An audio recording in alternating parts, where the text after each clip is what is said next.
প্ৰধানমন্ত্ৰী কৃষক সন্মান নিধি টকা পাব পৰা নাই তেওঁলোকে প্ৰধানমন্ত্ৰী কৃষক সন্মান নিধিটো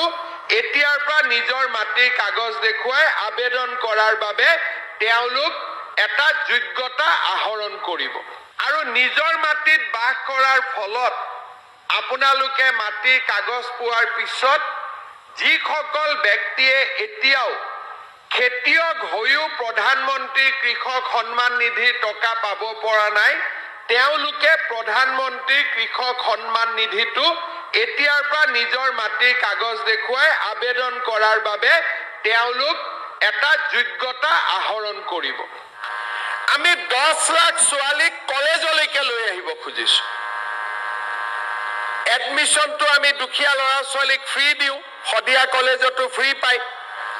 কিন্তু এডমিশন পালেতো নহব অমৰপুৰৰ পৰা সদিয়াত আহিবৰ কাৰণেতো খৰচ লাগিব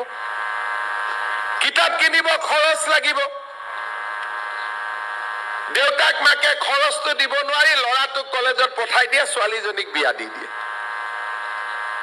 তেতিয়া মই মাজে মাজে চিন্তা কৰো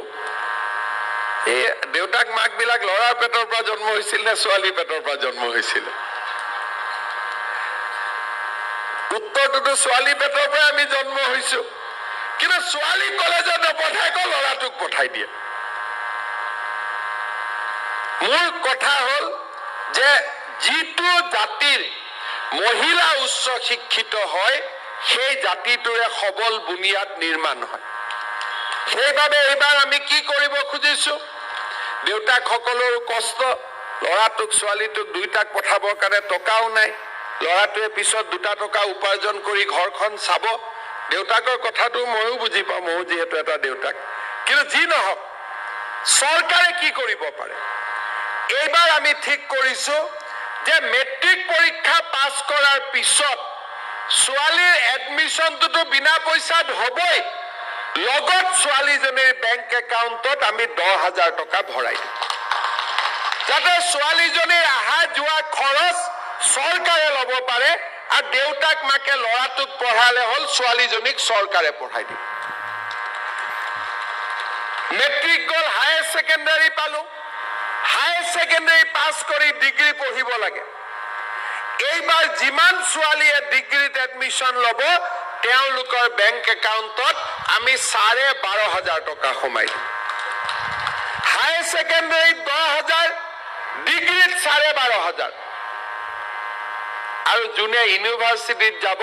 তেওঁলোকক আমি 15,000 বছৰত আমি বেংকত সোমাই দিম তাৰমানে আপোনালোকে চিন্তা কৰক চাকৰি অৰুণোদয় ৰেচন কাৰ্ড বসুন্ধৰা মহিলা উদ্যমিতা আঁচনি মুখ্যমন্ত্ৰীৰ আত্মনিৰ্ভৰশীল অসম নিযুত মইনা লাখপতি বাইদেউ আমি কোনটো